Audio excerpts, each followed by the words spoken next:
There is a saying, a quote whose origin has been lost, eroded into dust by time, reformed and passed down through the ages to be bastardized for modern listeners. Everyone wears a mask. It's far truer than most people think. I know better than anyone else in the world, though I know that what I can see and the saying only have a skin-deep connection.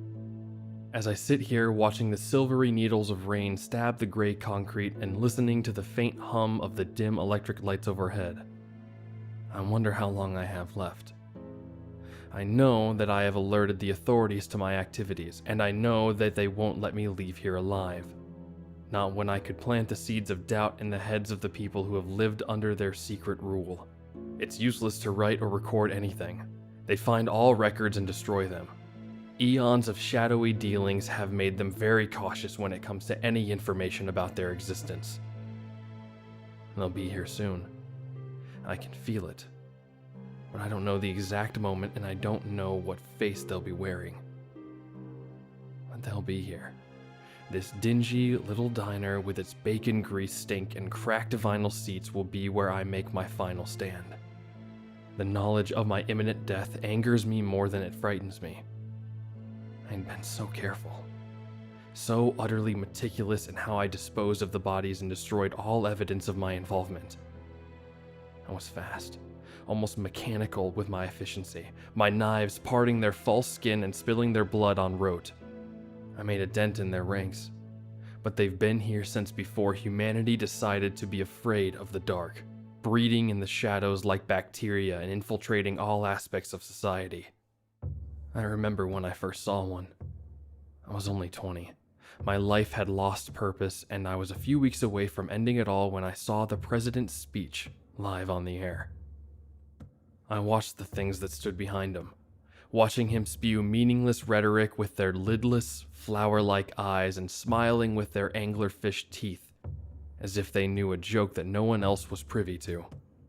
They were dressed like the president's personal escorts.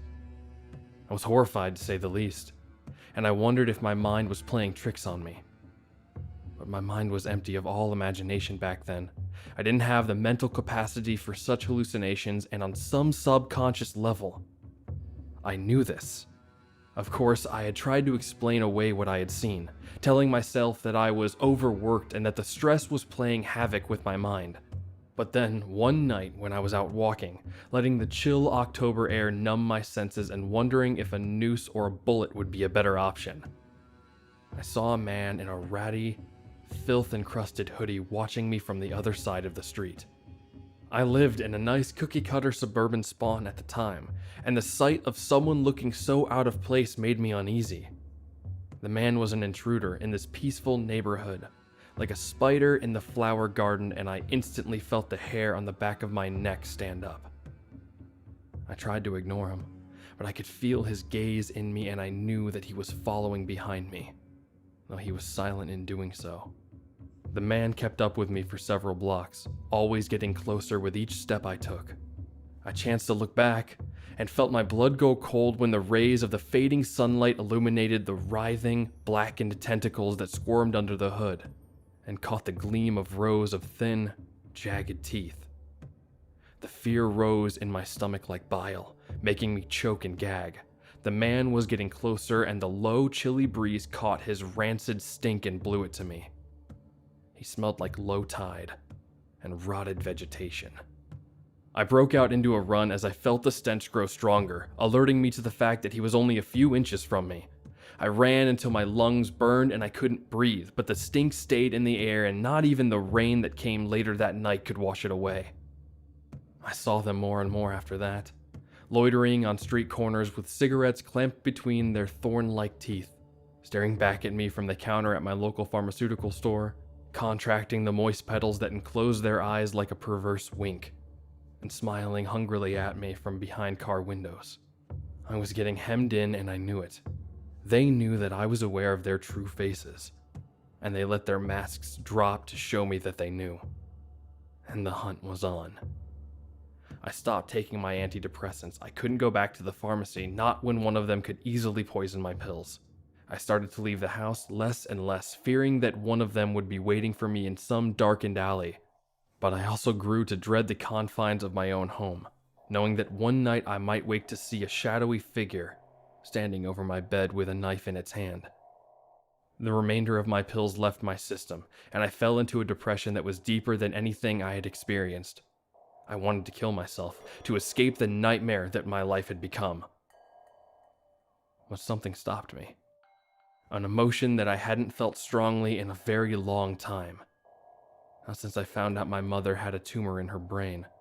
And I spent my every waking minute ranting and screaming at the injustice of it all as she wept and tried to escape creatures that only she could see.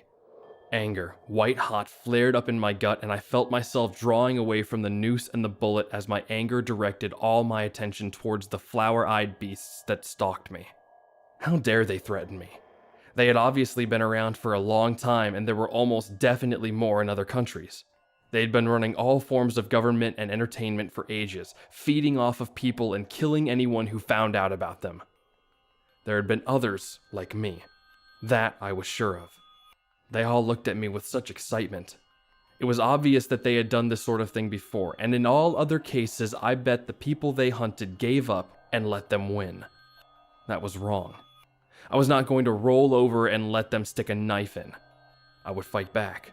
Let them know that I was not like the other cowards who couldn't bear the truth about the world, who couldn't bear the thought of monsters who wore human skin. But I knew that monsters were real. I'd seen them on the news and on the internet long before I saw their true faces, and the thought of letting them add another body to their tally made me furious. I suddenly had ambition in my miserable life, a true cause that I could devote myself to, mind, body, and soul. I would hunt the hunters. I would kill as many of those vile things as I could before they caught up with me. Maybe I would even manage to out them in the process. So a day later, I donned an old ski mask that I had bought for a vacation that I had never taken, grabbed the gloves that came with the mask, and pocketed a switchblade that had belonged to my father. I went out that night and located one of the creatures. One which had, until recently, been my next-door neighbor. I saw those fleshy hollows unfurl as I walked closer, saw the flytrap of a mouth open to call me, and I flicked the switchblade open and rammed it into its neck before he could speak. The look of shock on his inhuman face was worth all the foul-smelling dark blood that splattered my face when I tore the knife free. I fled the scene before anybody could spot me, and I returned home with a fire burning in my mind. I was elated, happy for the first time in a very long time. I had struck a blow against the things which were stalking me. I had a new purpose in life. I abandoned my house a day later, taking my clothes and anything that I could pawn with me. I drove into the city and sold all that I could. Then, I bought a few new toys with the money that I had gotten. A revolver, a machete, a shotgun, and several knives of varying size. Once my weapons had been acquired, I took an old pillowcase and constructed a crude but effective mask that I used in place of my ski mask. After all, the creatures needed a face to their reaper, and a zipper-mouthed, dark-lensed, dingy gray one seemed like the perfect choice. I began my hunt not long after that. It was difficult at first, tracking them down and killing them as quickly as I could without attracting attention. But it got easier as time wore on. I made the papers not long after my 10th kill, when someone had managed to spot me and had taken a picture of my masked form standing over a slaughtered creature. I personally loved how the flash reflected off of the lenses in my mask, making my eyes look like tiny fires. They dubbed me the Back Alley Butcher, and my deeds soon became the top stories on many news stations. I saw many of the creatures who, in the guise of news anchors, read off the details of my latest exploits with terror etched into their features. They were afraid in what had to be the first time in a very long time. I relished their fears and laughed at how baffled everyone was at my seemingly random patterns. I had lacked imagination before, but now my mind was filled with creative ways to hunt and slaughter, and that was all I needed. I stopped sleeping after the 5th week, but I didn't care. I tinkered with my mask and bought lightweight Kevlar armor after a close encounter with a creature who had a gun. and the bloodshed continued. The intense summer heat and the deaths made reporters dub the month of my reign the Summer of Blood. I love that title. It suits me perfectly. I was at the top of my game, striking fear in whatever alien organ served as the monsters' hearts. But somewhere deep down, I knew that I would be caught eventually. But I didn't care as long as I got to whittle away at their numbers. My fall came about because of my lack of sleep. I was too high on success to realize that my sleepless nights were affecting my health, and I began to grow dizzy and lightheaded. I was on another hunt, stalking an infamous lawyer who got child molesters and the like off scot-free. I had him cornered and was in the process of gutting him when a bullet tore through my shoulder. The lawyer had been tailed by one of those things' bodyguards who had seen me. It was too late to save his employer, but the shot had penetrated deep and had drawn blood.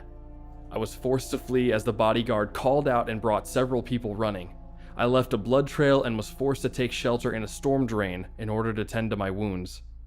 I knew that my hunt was at an end. They had my DNA and that would lead them to me. I saw my face in the news and gritted my teeth in anger as the toothy smirks of smug satisfaction that the creatures flashed when they said my name aloud. That was a few hours ago. Now I'm sitting in this diner, watching the rain fall, seeing the creatures with their flowered eyes and needle teeth, gathering at sidewalks on the other side of the street. The sounds of police sirens are getting closer. The human waitress had done her job and called the police. I don't blame her. She can't see what I can.